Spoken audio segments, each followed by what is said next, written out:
سلام دوستای عزیز. هلو.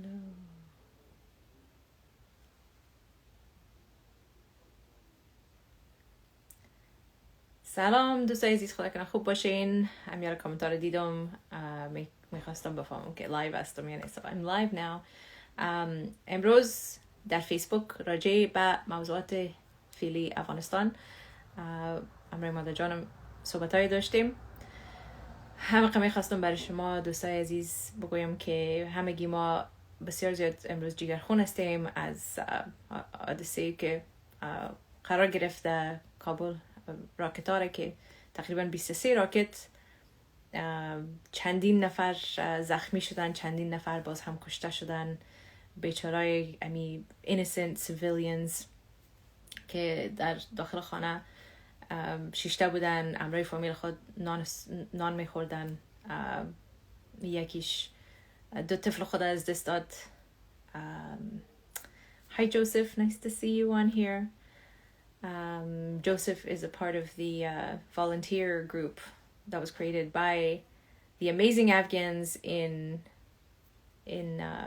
the US for support of Biden-Harris, and I'm so happy که موفق شدن و تانستن که just be able to make a difference. و یک مثال بسیار خوب است، دلیلی که من نامشان گرفتم. I'm very proud of the Afghan Americans who really went out of their way to and volunteered their precious time. آدمای سادام نیستن، دکتراستن و وکیلاستن and مردمای بسیار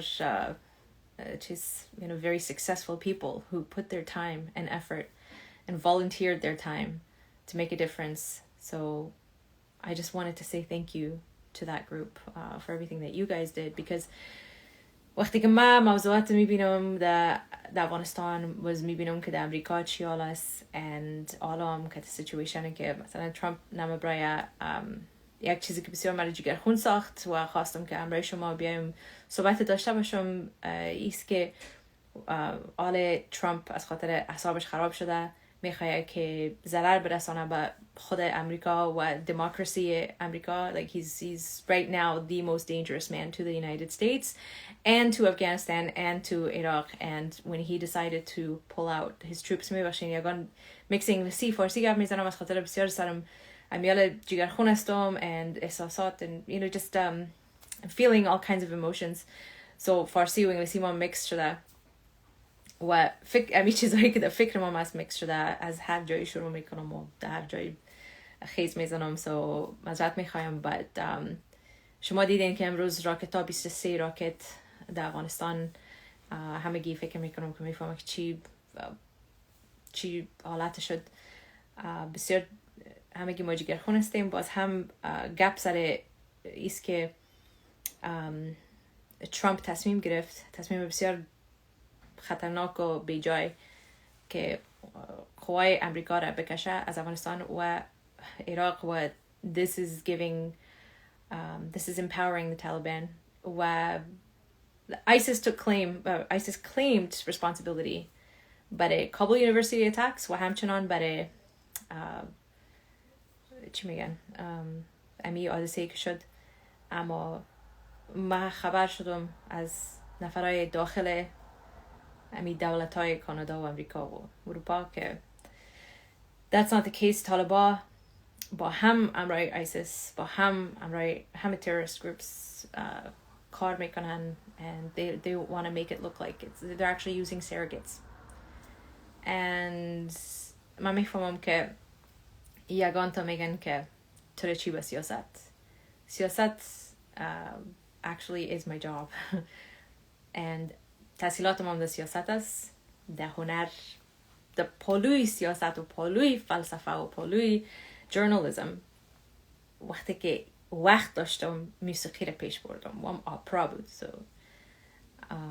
اصل علاقه اولم سیاست است. اما سیاست اینه که من مثلا برم سیاست مدار شوم. سیاستی که policy makers, policy changers, like ما از امی پلتفرم موسیقیم استفاده کردم که بتانم که امرای از این پالیسی میکرز به تماس باشم و یکی از امی چیزایی که بسیار یعنی تانستیم یک گروپ افغانا سر نفرای از امی پالیسی میکرز فشار انداختن که در پیس تاکس بین طالبا باید خانما هم اونجا باشه که اونا باز فشار انداختن تا که مثلا خانما جای پیدا کرد در او راوند تیبل پیس تاکس. So basically علاقه اولم که از صبح تا شام در فکرش هستم سیاست.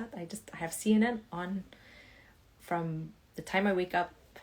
باز در بین میرم کارهای خودم میکنم باز پس میام. So and then you know از خبرهای افغانستان همیشه کوشش میکنم که چی کنم از طریق الجزیره، CNN، BBC همیشه تماس هستم با دنیا از طریق از شبکه. anyways نمیخوایم آل زیاد گپ بزنم. هر کدامتان که علاقه دارین راجع به این چیزا I posted it on Facebook. میتونین که فیسبوک هم برین بسیار راجع به همین چیزا ما و مادر جانم هم گپ زدیم. But همچنان میخواستم بگم که the Geneva conference is coming up on the 23rd. که بسیار مهم است و اینمی policy makers from the international community. ما از دولت افغانستان نمیگم. وقتی که میگم policy makers این policy makers از کانادا هستن، امریکا هستن و اروپا هستن. So از اینا دوستای بسیار خوبم هستن و همکارای ما هستن که امرایشان همکاری میکنم. از اون خاطر ما همیشه نمیام که امرای شما گپ بزنم چون پشت صحنه زیاد کارایم امرای از اوناست. امروز چندین تایش از زنگ زدم و خواستم که امرایم بیان لایف امرای شما صحبت داشته باشن چون هر روز هر حادثه که میشه تسلیت بخی خسته شده مردم از تسلیت دادن. هدف چی است؟ What's the final result? What's the final thing? You know که مثلا آخرش چیست؟ آخرش چیست که پاکستان basically تا که به هدف خود نرسه میخواه افغانستان تکه شود. And that's basically it. Okay? و ای از نفرایی است که برای ما معلومات میتن که داخل دولت‌های خارج هستند. The international community that is in Afghanistan taking part in the peace talks or peacemaking in Afghanistan. So میخواستم از جنیوا کانفرنس گپ بزنم که یگان تا میگن you know international community پشت افغانستان ایلا کرده اما این گپ نیست. این میاله در جنیوا کانفرنس شما هم خبر شدم که it's for the public. Like you guys can actually attend or be a part of it, see everything online. They have 10 conditions. So the international community during this Geneva conference has put 10 conditions on the Afghan government. So 10 conditions برشان مادن که یکیش اینمیست که باید they have to bring peace in Afghanistan somehow. اگر دولت کار خود سعی انجام نده اینمی فاندینگشان استاپ میکنن. So سرشان زیاد اینمیال فشار است از طریق دولت‌های بین المللی که یگانه رایی که اینا پول میدن برای دولت افغانستان که انوزم از طریق حساب پولی مثلا اینا کمکشان میکنن ایست که باید دولت افغانستان کدام یعنی باید بالاخره بخیزه. But the thing is که ما فکر میکنم که دولت افغانستان هم you know they're also very connected with the Pakistan government. So I just thought یگانه راه اگه خود دولت هم کدوم کار نمیکنه اولی که دولت در هر جای دنیا در هر گوشه دنیا دولت یگانه نه یک مسئولیتش اولین مسئولیتش مردمش است. اولین مسئولیتش اینه میست که امن مردم about their citizens and their citizens safety is first. و متاسفانه در افغانستان این گپ نیست. They could care less. So they either don't have the capabilities or they don't want to, and I'm thinking it's the latter. So basically ما میخواستم بگویم که بسیار جگرخون هستم باز هم کدام چی شده امروز از صبح you know afternoon من تلفنم پیشم نبود طرفای پیشین خبر شدم بعد از نهار چاشت که باز هم یک حادثه بسیار بد این دفعه it's even worse افغانستان قرار گرفته و یک دلیل اینمی ایست که وقتی که ترامپ گفته که اسکرای خودم میکشه بسیار به عجله میکشه بسیار یک کار خراب است it's the worst thing that anyone can do که آل طالبان جرأت پیدا کردن و Taliban are gaining ground and so you know they're planning on probably a coup or something so just like Trump's planning a coup in the States and you know F their democracy and their democratic constitution and all that stuff well خدا کنه که به هدف خود ترامپ هم نرسده امریکا و خدا کنه که یک maybe a bigger force or a more powerful force maybe the army generals in the United States اجازه نتن که کار شوه که مثلا افغانستان باز هم در دست طالبان و در دست تروریستا بفته because امیاله اگه اسکرای خود بکشن اسکرای ما اسکرای افغانستان که هر روز زندگی خود از 20 تا 30 اسکر افغان زندگی خود از دست میتن and trying to protect their land they're going to be very vulnerable مردم افغانستان زندگی از اونا در خطر می باشه زندگی از کرای ما در خطر می باشه و it's not going to look good basically بسیار کار خراب میشه but میفهم شما میگن گوی از دل خود گپ میزنه no actually ما از اون وقتی که من خبر شدم اینقدر جگرخون شده بودم که گفتم you know یگان دفعه نمیایم اینجا the podcastم گفتیم but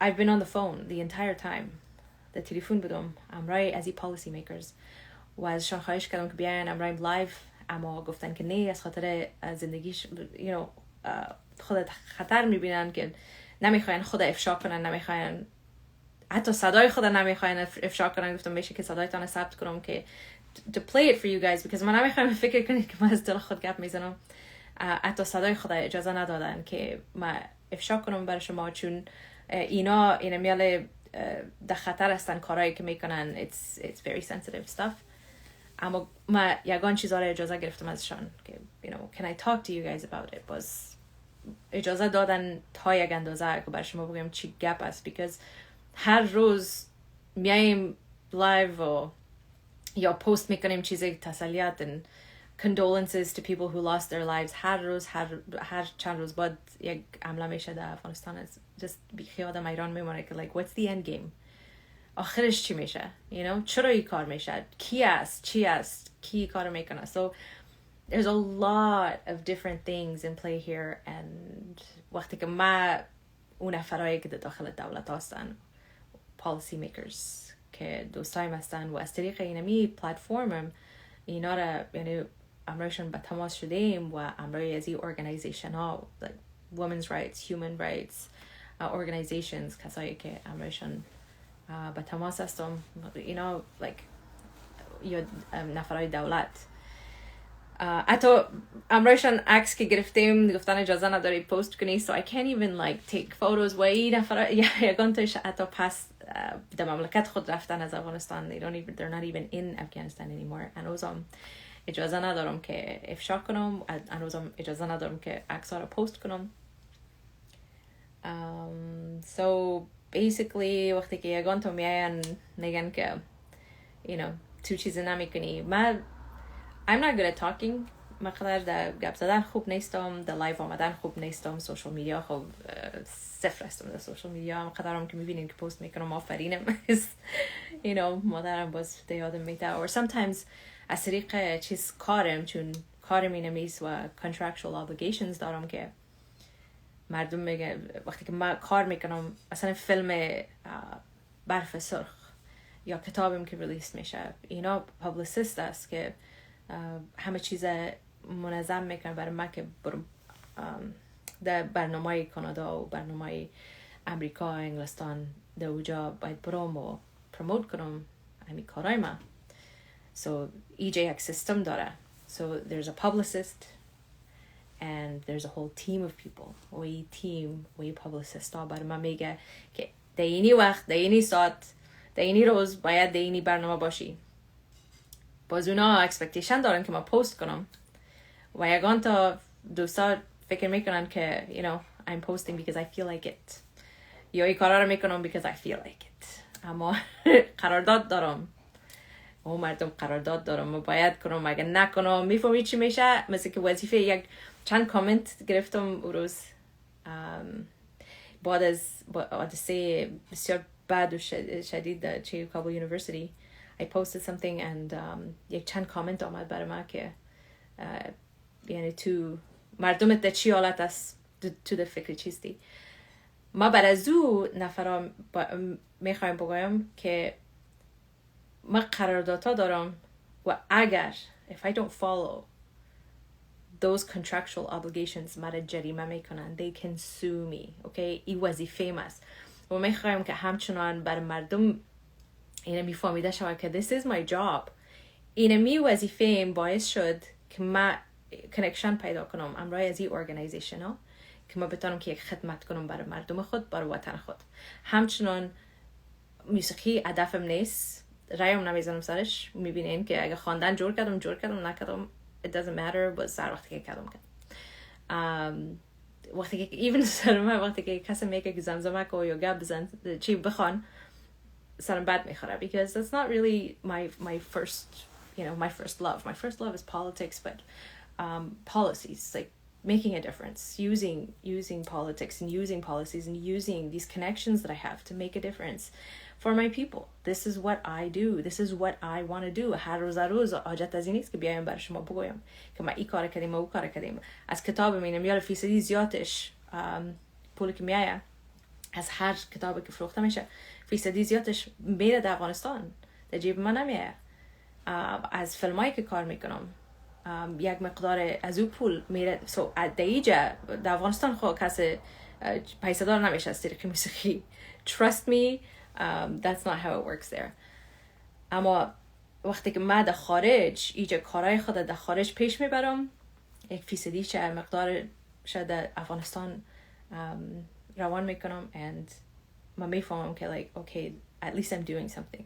و وقتی که این کارا میشه امرای policy makers گپ میزنم و همین پیامای شما را زیاد خانوما برای ما پیام روان میکنن و نظرات خودم میتونم همین چیزایی که میخواین که تغییرات بیه همه گیش ما چی میکنم pass on میکنم برای از policy makers. So I do all this stuff.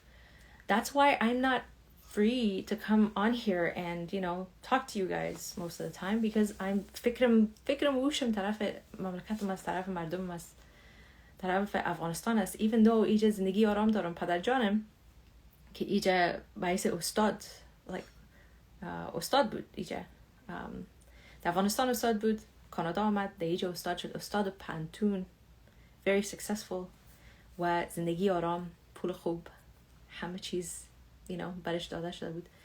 کلش ایلا کرد and he became part of the this international community peacemaking process در داخل افغانستان. So because he loves his country نتونست که ایجا بیشینه و زندگی آرام خوش و خوب تیر کنه باعث یک استاد پانتونی جا ایلا کرد کار خود رفت افغانستان. So mom می example هم بود. So like we have this love for our country. دیگه من نمیخوام که شما فکر کنین که من ایجا شیشتیم و ناک پوست کردم میرم کارهای ما پشت سنه میکنم. I think like وقتی که هنرمندای دیگه I don't expect them to do what I do because اونا اصل علاقهشان موسیقی است. از من اصل علاقه موسیقی نیست. علاقه من پشت شهرتم نمیگردم. اگه اینمی 1 ساعت بعد شهرتم ایت شوه as long as که کنکشن هایم باشه I don't really you know, it doesn't affect me. So من قدر میخواستم که برای چند نفره که اعصابشون خراب شده بود سر من از خاطر که ما certain things post کردیم and stuff like that, it's because contractual obligations وظیفه است. اگر شما هر دفعه که کدام عمله شود، کدام حادثه شود در افغانستان و در کابل، اگر اونا که مرا میگن، اگر اونا وظیفه خود اعلان کنن و برن در کنج خانه بیشینن و گریان کنن، باز میتونن که برای ما بگوین که چرا این کار میکنی. اما وقتی که اونا هنوزم در دفتر خود، در وظیفه خود سبایش میرن، خیلی اما قدر درک کنن که ما هم قراردادها دارم و کارایم است که ما باید پست کنم و ما باید راجع به وزونام هم گپ بزنم.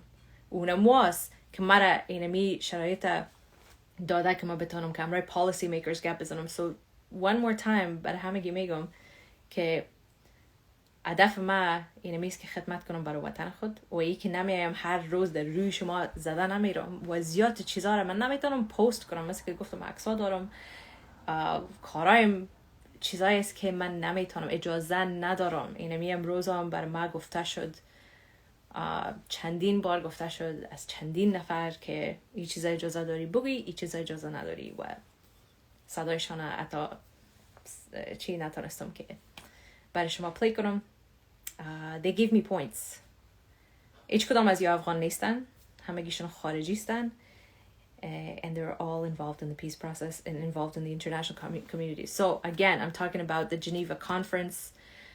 Go and check it out because دفعه گفتن که it's online. Everything is for you guys to see. So هر کسی که علاقه داره, go look up the 10 conditions that they've also put in place. UN, it's on the UN website, Geneva conference. Look up the conditions.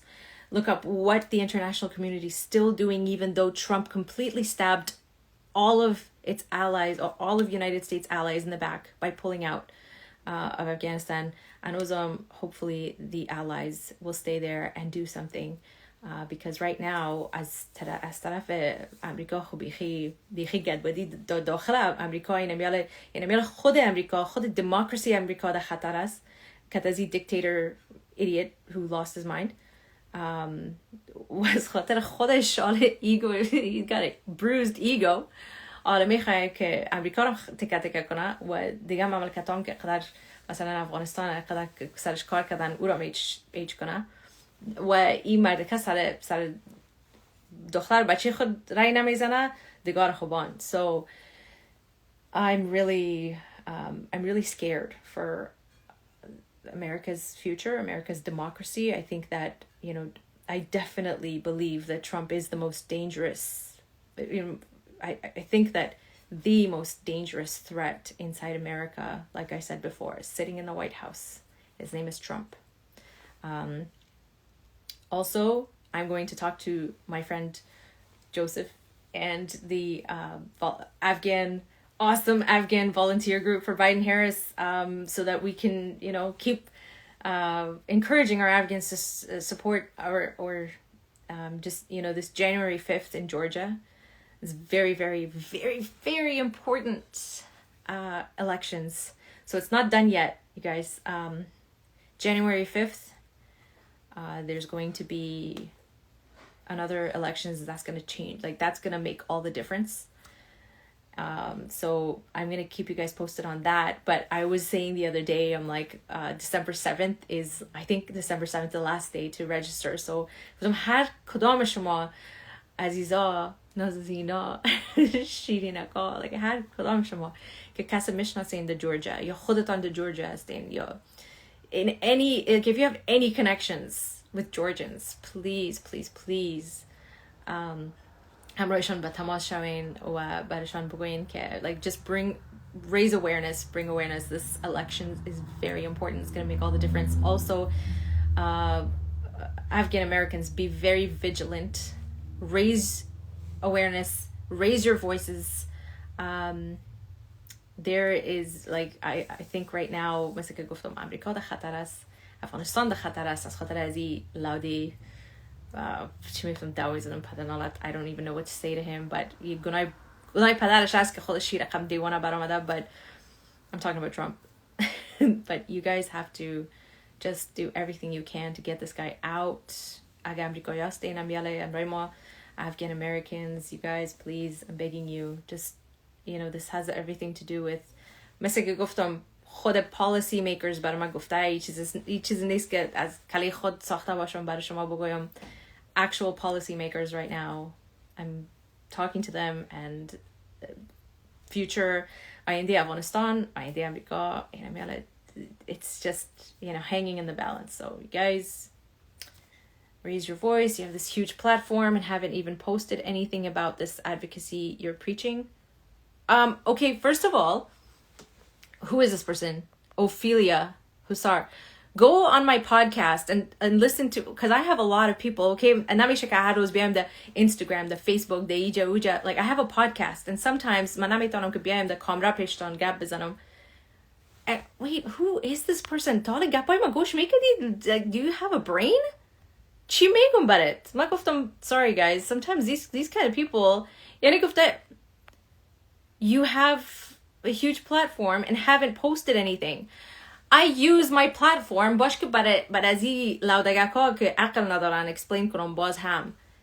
I use my platform to talk to policymakers, to do things behind the scenes. The push the sana, ma karai ma the push the sana mekonam, okay?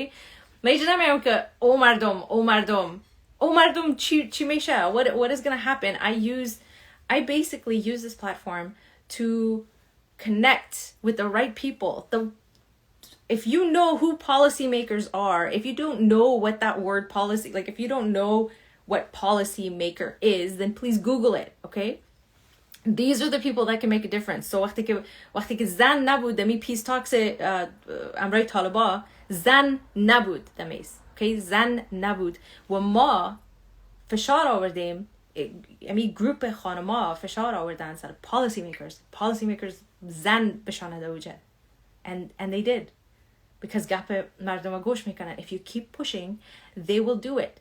من نمیتونم بیایم برای شما بگویم که هی باید زن دمیز باشه که در وقت peace talks with the Taliban چرا کلش مرداست، مردای افغانستان with the peace talks. شما چی میکنین؟ Like, I know maybe you guys might be like, oh yeah, راست میگه یا نه راست نمیگه. But اصل من میرم نفرار زنگ میزنم who actually have the power to make a difference. That's what I'm trying to say. is از طریق اینمی پلتفرمم ما تانستیم که امرای از این نفرای اصلی به تماس باشم, so I can actually make a difference. So وقتی که شما نظریات خود میتین, مثلا شما در DM برای من مسیج میکنین, میگین خانما امی دخترای جوان برای من مسیج میکنن که ای باید شوه او باید شوه, ما پیامهای شما رو میرسانم برای ازی policy makers because I have the phone, I have their phone numbers, okay? I have their WhatsApp, they're on my WhatsApp. If you look at my phone, they all have alias names. You're never going to know who they are in case I lose my phone or something, God forbid. اما وقتی باز هم برای شما میگم کار ما فرق میکنه, okay? ما وقتی که یکان دفعه خواندن میکنم, خواندن ریلیز میکنم یا یه اکتینگ میکنم یا میرم در تلویزیون ها گپ میزنم, از طریق ازمی ما تانستیم که کارهای اصلی که خودم علاقه دارم اونا رو پیش ببرم. And my real goal is to actually try to make a difference, or as much as I possibly can. Okay, so اما قدر آمدم برای شما بگویم اینجا که okay, Shaz, your name is really hard to pronounce. گفتم که فارسی انگلیسی میکس میکنم, من میالم میبخشین, من نمیفهمم که کوشش زیاد کردم که فارسی گپ بزنم, اما من نمیفهمم که policy maker در فارسی چی میگن. شما ترجمه کنین. Policy maker, what is that? International community. Community international. I don't, یگان لغت هاست کدام نمیتونم در فارسی بگویم و خودم بلد نیستم, okay? So من کدام ترجمان نیستم, like, نمیتونم, سرم بسیار سخت تمام میشه, so باید ایچه نیم ساعت چرت بزنم تا که پیدا کنم, so it's easier for me to just mix it.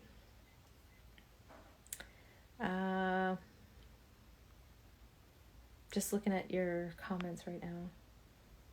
Haters, please listen to what she is trying to say. That's more important than your drama. Thank you. Wait, who said that? Oh, fan page مژده جان. Thank you my fan page.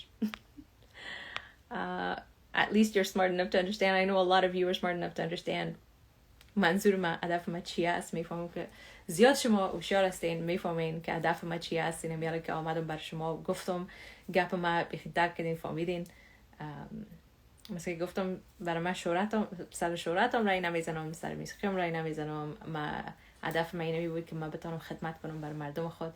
فکر نکنین که وقتی که من نمیایم راجع به یک چیز گپ نمیزنم، فکر نکنین که من ایج شیشتیم و ساعتم تیر است. اولی که I don't من 2 سال نیستم حالت که بیرونا برم و چکر برم و که رفیقایم باشم.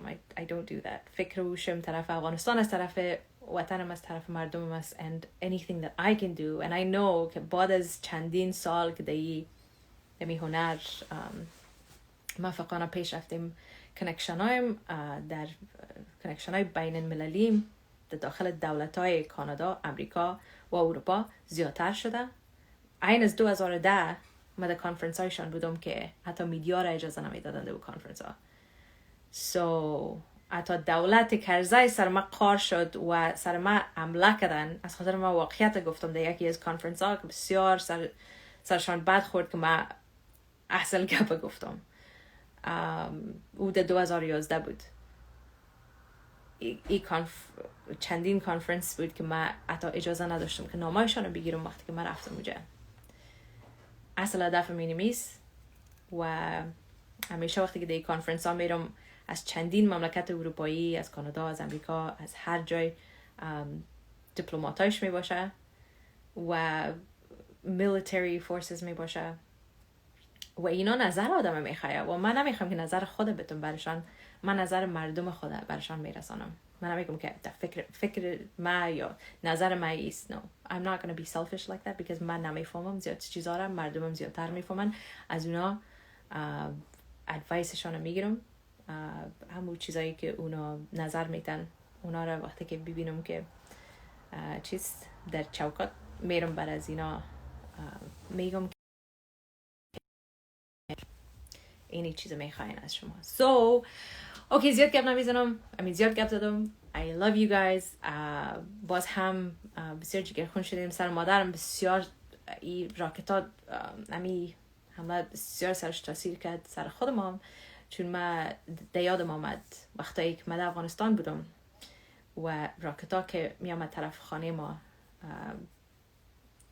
میفهمم که زیاد شما در او والتا بودین در وقتا دیگه سر همگی ما بسیار سخت تیر میشه. امروز زیاد سر مادرم سخت تیر شد و ما و مادر جانم رفتیم در فیسبوک و گپ زدیم. So if you guys want to listen, go ahead or watch. برین در فیسبوک. اوجا باز فارسی زیادتر گپ میزنم چون وقتی که مادر جانم باشه فارسی زیادتر میای. از او خاطر همیشه خوش دارم که مادر جانم همراهم باشه. وقتی که مادر جانم نیست بی جرأتم میشم، بسیار واسطا گپ میزنم و در هدفم زیادت وقتا نمیرسم و شما هدف مرا نمیفهمید. بسیار دوستتان دارم.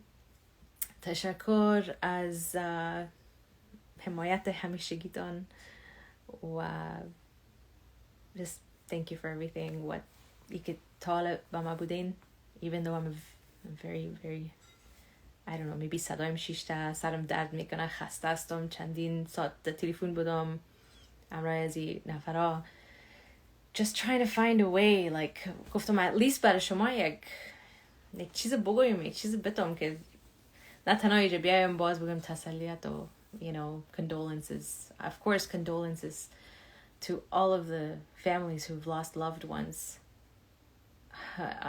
but باید یک کار شوه، باید ما یک کار کنیم. نظریات شما بسیار بر من مهم است. اگه DM میکنین بر من you know what can we do، اینم یالا بر شما میگم که ما کانتکت دارم امرای از این پالیسی میکرز، از این نفرایی که در دولت‌های بین المللی هستن، نفرای مهمش. امرای از اونا به تماس هستم. شما چی نظر دارین؟ like what needs to be done because دولت افغانستان چیز نمیکنه و دولت پاکستان نمیخواه که افغانستان پیس در افغانستان بیه. so I'm thinking I don't know من میخوایم از شما بشنوم. so DM me You know, anything that you want to say to like the American government, the Canadian government, European government. مثلا پیام‌های شما رو بر از اونا برسانم. Just maybe یکی از نظریات شما امکان داره که نجات بده افغانستان. کی میفهمه, right? So thank you. I love you guys. Talk to you soon. How do you end this thing?